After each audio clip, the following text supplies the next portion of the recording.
자, 이번 시간에는 20.5 산화환원 반응의 자유 에너지를 공부하겠습니다. 자, 이번 시간에 공부하는 내용은 뭐냐면요. 드디어 우리가 19장 화학연력학에서 공부했던 제일 중요한 상태 함수인 델타 G랑 우리가 지금 20장 전기화학에서 공부하고 있는 가장 중요한 개념 뭐예요? 기전력이죠. 예, 얘네들 사이의 관계를 우리가 이제 정확하게 보게 됩니다. 우리가 그전부터도 얘네들이 어떤 관계를 가지고 있는 거를 눈치챌 수는 있었죠. 근데 이번 시간에는 얘네들이 정확히 어떤 관계식으로 연결되어 있는지 그걸 이제 공부를 하게 됩니다.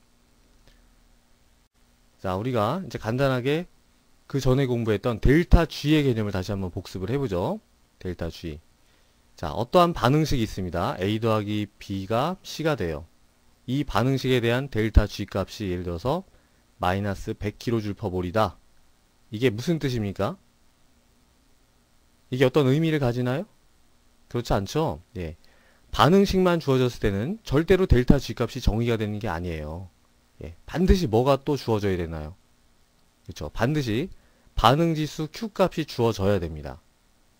만약에 표준 상태라면 Q 값은 1이니까 따로 주어지지 않아도 델타 G0가 정의될 수 있어요. 하지만 일반적인 델타 G 값은요, 반드시 어떤 반응지수 Q 값인지를 얘기를 해줘야 됩니다.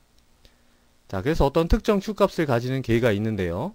그 계에서 이 반응이 일어나는 거예요. 그리고 이 반응식에 대한 델타 G 값이 이제 마이너스 100kJ/몰이다. 그럼 이게 무슨 뜻일까요? 그쵸? 정반응이 자발적으로 진행이 됩니다. 마이너스 부호로부터 알 수가 있죠. 왜 자발적으로 정반응이 진행되나요? 얘가 평형에 도달하려고 자발적으로 정반응이 진행되는데 이 계가 일정한 온도와 압력에서 정반응이 진행되면서 평형에 도달할 때까지 주의할 수 있는 1의 최대값, 그게 바로 100kJ이다 이런 뜻입니다. 근데 많이 반응하면 더 많은 에너지가 나오잖아요. 얼만큼 반응할 때 100kJ 에너지가 나와요? 그쵸? 얘 1몰이랑 얘 1몰이 반응해서 얘 1몰이 되는 그만큼 반응이 진행될 때마다 100kJ의 1을 주의할 수 있다 이런 뜻입니다. 그래서 델타 G라는 것은 자발성의 척도였죠. 델타 G가 큰 음수값을 가질수록 정반응이 일어나려는 추진력이 더 세다. 우리가 그렇게 공부를 했었습니다. 자, 이 델타 G 값은요, 아주 일반적인 개념이에요. 그래서 어떠한 반응에도 다 적용을 할 수가 있고요. 당연히 우리가 지금 공부하고 있는 이 산화환원 반응에도 적용을 할 수가 있습니다. 자, 지금 여기 아연하고 구리에 대한 산화환원 반응이 있는데요. 당연히 이 반응식에 대해서도 우리가 델타 G 값을 정의할 수 있는 거예요. 자, 근데 이 상황에서 지금 Q는 뭡니까? 반응지수 Q는? 지금 전부 다 표준 상태죠? 순수한 고체, 1몰 농도 순수한 고체예요. 전부 표준 조건을 만족시키고요. 지금 이 반응은 표준 상태에서 일어나고 있고 반응지수 Q는 1입니다. 그러니까 델타 G는 델타 G0라고 우리가 생각을 할 수가 있는 거죠. 지금 이 내용이 잘 이해가 안 되시면은 그 전에 우리가 공부했던 화학연력학 내용을 많이 복습을 해보시기 바랍니다. 자, 그래서요. 예를 들어서 지금 이 산화환원 반응식에 대한 델타 G0 값이 마이너스 200kJ/몰이다. 그럼 이게 무슨 뜻일까요? 아까랑 똑같은 거죠. 이 반응이 정방향으로 진행이 됩니다. 자발적으로. 그러면서 이 계가 평형에 도달할 때까지 주의할 수 있는 1의 최대값이 200kJ라는 뜻이에요. 근데 얼만큼의 반응이 진행될 때? 그쵸? 얘 1몰하고 얘 1몰이 반응해서 얘 1몰, 얘 1몰이 생기는 그만큼 반응이 진행될 때마다 주의할 수 있는 1의 최대값이 200kJ이다 이겁니다. 우리가 이 크기나 부호로부터 정반응의 추진력이 굉장히 세다는 걸 알 수가 있죠. 자, 근데 이 정반응의 추진력이라는 게 또 뭐였습니까? 산화환원 반응에서 정반응의 추진력, 바로 이 기전력도 그런 의미를 가지고 있었잖아요. 그러니까 당연히 어떤 산화환원 반응의 델타 G랑 또 그 산화환원 반응에 대한 기전력은 분명히 밀접한 관련을 가지고 있죠. 왜냐면은 둘 다 정반응이 일어나려는 추진력이니까. 자, 근데 서로 부호가 반대죠. 델타 G는 정반응이 일어나려는 추진력이 크면 클수록 큰 음수예요. 반면에 기전력은 정반응이 일어나려는 추진력이 크면 클수록 큰 양수가 되는 거죠. 만약에 정반응이 자발적으로 일어난다? 그러면 기전력은 양수고요. 만약에 델타 G가 양수예요.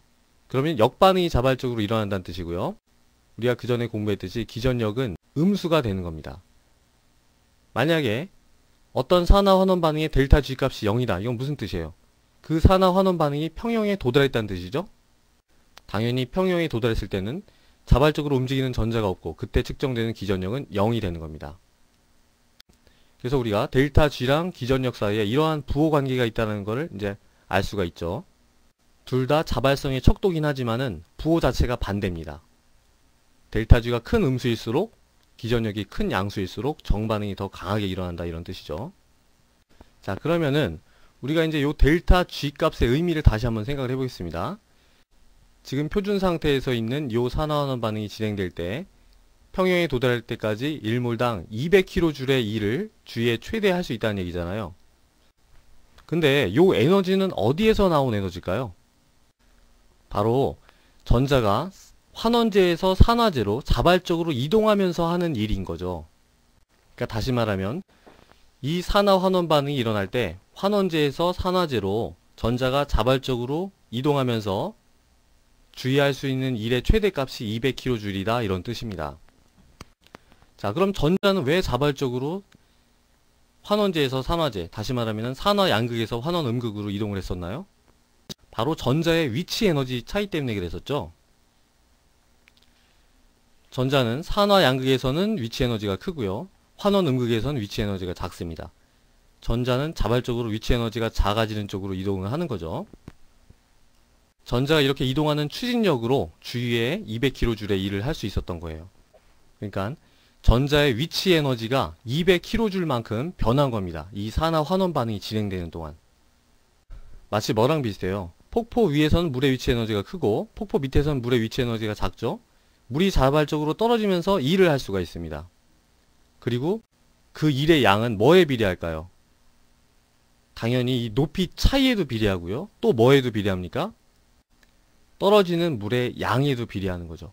많은 양의 물이 큰 높이 차이로 떨어질 때 이 물은 더 많은 일을 할 수가 있어요. 똑같습니다. 전자도 많은 양의 전자가 큰 전위차만큼 이동할 때, 큰 전위차라는 것은 기전력이죠. 그렇게 이동할 때 더 많은 일을 주의할 수가 있는 거예요. 자, 정리를 하자면요. 산화 환원 반응이 진행될 때 많은 양의 전자가 큰 기전력을 가지고 이동할 때 더 많은 일을 주의할 수 있다 이겁니다. 자, 그러면은 이 델타 G랑 기전력의 관계를 좀 더 구체적으로 알 수가 있죠. 자, 델타 G랑 기전력은 어떤 분명한 관계를 가지고 있습니다. 근데 첫 번째는 부호가 반대였죠. 분명히 여기는 어떤 마이너스가 붙을 거예요. 그리고 환원제에서 산화제로 이동하면서 하는 일, 다른 말로 말하면은 볼타전지를 만들었을 때 산화양극에서 환원음극으로 전자가 이동하면서 하는 일이잖아요. 그거는 전자의 양과 그 기전력에 비례하는 거죠. 그럼 여기에 뭐가 더 붙어야 될까요? 그쵸. 전자의 양에 해당되는 그런 값이 더 곱해져야 됩니다. 자, 근데 보세요. 이 산화 환원 반응이 진행되는 동안 전자 몇 몰이 이동하는 겁니까? 우리가 이 반응식이라는 것은 몰의 개념이죠. 얘 1몰이랑 얘 1몰이 반응해서 얘 1몰, 얘 1몰이 생기는 거예요. 자, 그러면 그만큼 반응이 진행되는 동안 전자는 몇 개 이동을 하나요? 그쵸? 전자 2몰이 이동을 합니다. 이 산화 환원 반응 균형식에서는 전자가 안 나타나죠. 하지만 반반응으로 나누든가 아니면 산화수의 변화를 생각해보면은 전자 2몰이 움직인 거 우리가 알 수 있죠. 자, 그럼 여기다가 뭘 써야 될까요? 그쵸? 전자 2몰의 전하량에 해당되는 값을 여기다가 곱해주면 됩니다. 그럼 이제 명확하게 이 델타 G랑 기전력이 가지는 관계가 이렇게 식으로 나타나게 되는 거죠. 자, 근데 우리가 전하량은 쿨롱으로 계산하지 몰로는 잘 계산을 안 하잖아요. 자, 1쿨롱은 얼마큼입니까? 6.25 곱하기 10의 18승계의 전자예요. 근데 1몰은요? 6.02 곱하기 10의 23승계입니다. 그럼 전자 1몰은 몇 쿨롱일까요? 그래서 우리가 계산해보면은 96,500 쿨롱이 1몰이에요. 자, 요걸 어떻게 나타내냐면요. 96,500 쿨롱 퍼 몰 이렇게 표현을 합니다. 그래서 요거를 1패러데이라고 하고요. 1패러데이라는 것은 전자 1몰계의 전하량을 의미합니다. 자, 마치 우리가 물의 분자량이 뭐예요? 18g 퍼 몰이죠. 물 1몰당 18g, 그리고 요거를 물의 분자량 이렇게 얘기를 하듯이 전자 1몰계가 가지는 전하량 96,500쿨롱을 1패러데이라고 합니다. 자, 그럼 요 식을 어떻게 쓸 수 있을까요? 지금 이 산화환원 반응에서는 전자 2몰 이동한 거죠. 전자 2몰의 전하량은 우리가 여기서 봤듯이 2패러데이예요. 자, 그럼 요 식을 최종적으로 어떻게 쓸 수 있냐면요. 델타 G는 마이너스 2F2 이렇게 쓸 수가 있습니다. 그리고 얘는 표준 상태니까 전부 여기다가 제로를 이렇게 써줄 수도 있는 거죠. 자, 이 산화환원 반응에 대해서 이산화환원 반응의 델타 G0랑 이산화환원 반응의 표준 전지전이가 이러한 명확한 관계를 가지고 있다 이거예요. 자, 여기서는 전자 2몰이 움직였지만 전자 움직이는 개수는 산화환원 반응식에 따라서 다른 거죠. 어떤 건 뭐 5개가 움직일 수도 있고 어떤 건 이렇게 2개가 움직일 수도 있고 그거는 반응식마다 다릅니다. 자, 그래서 그 산화환원 반응당 움직이는 전자의 몰수를 우리가 N으로 표현을 해요. 자, 그럼 최종적으로 델타 G랑 기전력은 어떠한 관계를 가지고 있을까요? 바로 델타 G는 마이너스 NF2 이렇게 쓸 수가 있습니다. N몰의 전자가 이만큼의 기전력을 가지고 자발적으로 이동할 때 주의할 수 있는 일의 최대값이 바로 델타 G다 이거죠. 자, 최종적으로 요 식을 기억하는 게 중요합니다. 델타 G는 바로 마이너스 NF2예요. 자, 그럼 이제 얘네들의 단위 분석을 한번 해보겠습니다. 자, 마이너스 N, N은 그냥 숫자예요. 그리고 F는 아까 뭐였어요? 쿨롱 퍼 몰이었죠. 그리고 E는 뭡니까? 볼트죠. 근데 볼트라는 것은 우리가 그 전에 줄 퍼 쿨롱이라고 공부를 했었죠. 그럼 여기 있는 볼트를 줄 퍼 쿨롱으로 바꿔보죠. 그러면은 쿨롱, 쿨롱이 상쇄돼요. 자, 그럼 뭐만 남습니까? 얘는 그냥 숫자니까 몇 줄 퍼 몰 요런 단위를 갖죠. 그리고 일반적으로 이 산화환원 반응에 대한 델타 G 값은 굉장히 크기 때문에 몇 킬로줄 퍼 몰 요런 단위로 쓰여지게 됩니다. 당연한 거죠. 우리가 화학 연력학에서도 델타 G의 단위는 킬로줄 퍼 몰이었고요. 이 전기화학에서도 똑같이 킬로줄 퍼 몰의 단위를 가지게 되는 겁니다. 자, 그래서 우리가 뭘 할 수 있나요? 어떤 산화환원 반응이 있는데요. 정반응이 일어나려는 추진력이 세면 셀수록 그걸 볼타 전지로 만들었을 때 기정력이 센 거죠. 그럴수록 더 큰 추진력을 가지고 전자가 이동한다는 거고요. 큰 추진력을 가지고 많은 양의 전자가 이동할수록 더 많은 양의 일을 주의할 수 있다. 이런 당연한 관계죠. 자, 근데요. 표준 상태라면은 델타 G0는 마이너스 NF2제로잖아요. 근데 델타 G0는 또 뭐였습니까? 우리가 화학 연력학에서 마이너스 RT 자연 로그 K인 거죠. 자, 어때요? 지금 이제 전부 다 연결이 되는 거예요.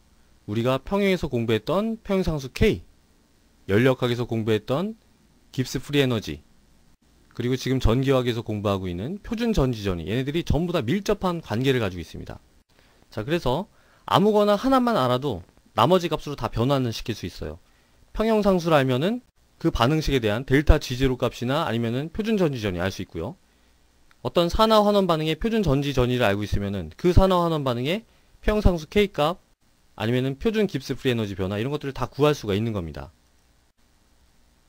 우리가 일반학에서 구조 파트, 변화 파트 공부했었죠. 이 변화 파트에 있는 모든 내용이 이제 종합이 되는 그런 시점인 거예요. 자, 그럼 이제 요런 개념들을 몇 가지 문제에다 우리가 적용을 해보겠습니다.